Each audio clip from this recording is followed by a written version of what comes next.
जय श्री हरि। इस दूसरे वीडियो में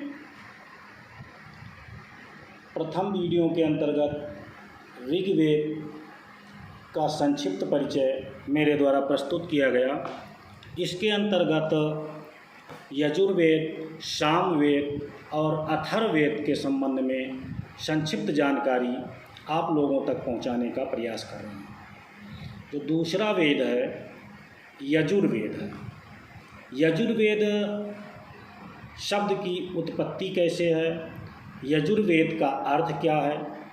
यजुर्वेद शब्द की व्युत्पत्ति इस प्रकार से है, यजुर यजते यजुः। यजुः शब्द से हुई है, जिसका तात्पर्य है पूजा, यज्ञ, अर्थात जिसके अंतर्गत यज्ञ संबंधी क्रियाकलापों का उल्लेख किया गया हो, वो यजुर्वेद है। यजुर्वेद के अंतर्गत यज्ञीय कर्म कांडों का विस्तृत विवेचन किया गया है।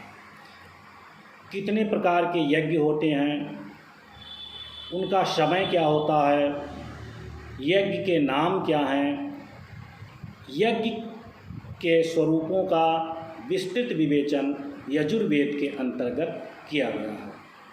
यही यजुर्वेद की विषय वस्तु है। यजुर्वेद का जो विभाजन किया गया है वो उसके दो खंड हैं, शुक्ल यजुर्वेद और कृष्ण यजुर्वेद। शुक्ल यजुर्वेद के अंतर्गत मंत्र वाला हिस्सा है जो पद्यात्मक है, और कृष्ण यजुर्वेद के अंतर्गत गद्यात्मक हिस्सा है। इस प्रकार से पद्य और गद्य के आधार पर कृष्ण यजुर्वेद और शुक्ल यजुर्वेद के आधार पर इसका विभाजन किया गया। यजुर्वेद में 40 अध्याय हैं और 1975 मंत्र। यजुर्वेद के पाठ करने वाले वेद पाठी को ऋत्विज नाम से जाना जाता है, अर्थात यजुर्वेद का जो वेद पाठ करता है उस वेद पाठी को ऋत्विज कहते हैं। अब तीसरा वेद सामवेद। सामवेद का अर्थ है, साम का अर्थ है गान, अर्थात सामवेद के अंतर्गत ऋग्वेद की ऋचाओं को ही गायन पद्धति के अंतर्गत लिखा गया है। सामवेद के अंतर्गत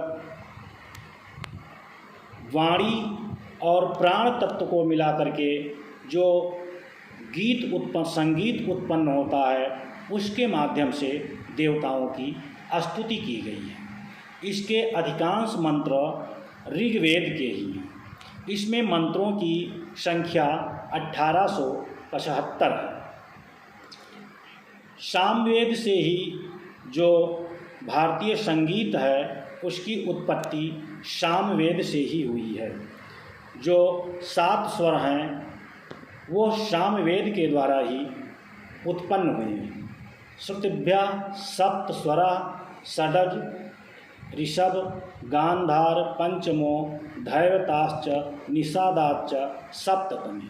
षडज से सा, ऋषभ से रा, गांधार से गा, मध्यम से मा, पंचमों से पा, धैवत से धा, षडज ऋषभ गांधार पंचमो धैवतश्च निषादाश्च सप्तमे और निषाद से नी।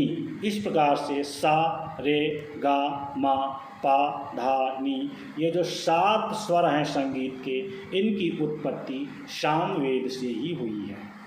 सामवेद के वेद पाठी को, सामवेद के पाठ करने वाले को उद्गाता कहा जाता है।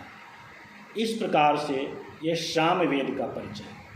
चतुर्थ वेद जो चौथा वेद है, ये अथर्ववेद है। अथर्ववेद के अधिकांश मंत्रों के दृष्टा अथर्वा ऋषि, अथर्वा ऋषि के नाम पर इस वेद का नाम अथर्व ऋषि पड़ा है। इसकी विषय वस्तु जो है उसमें आयुर्वेद का उल्लेख किया गया है, और गृहस्थ जीवन किस प्रकार से जिया जाए, गृहस्थ में पति पत्नी के क्या कर्तव्य हैं, इसका उल्लेख किया गया है। तंत्र विद्या का उल्लेख किया गया है। अथर्ववेद लौकिक जीवन से संबंधित है। लेकिन इसमें भी अनेक देवताओं की स्तुति की गई है। पृथ्वी सूक्त के अंतर्गत माता पृथ्वी की स्तुति इसी वेद के अंतर की गई है। माता भूमो माता भूमि पुत्रो हम पृथिव्याः, भूमि मेरी माता है और हम उस पृथ्वी के पुत्र हैं। इस प्रकार से माता पृथ्वी की पृथ्वी सूक्त के अंतर्गत इस वेद के अंतर्गत ही प्रार्थना की गई है। अथर्ववेद के वेद पाठी को अध्वर्यु कहा जाता है। प्रत्येक वेद के वेद पाठी की अलग अलग संज्ञा है। इसी प्रकार से अथर्ववेद के जो वेद पाठी हैं उसको अध्वर्य की संज्ञा से संबोधित किया जाता है। इस प्रकार से इन चारों वेदों का संक्षिप्त परिचय इस प्रकार रहा।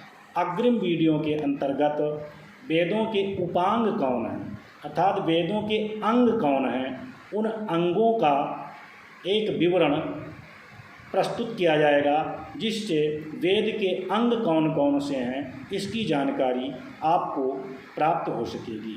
श्री हरिशरणम। धन्यवाद।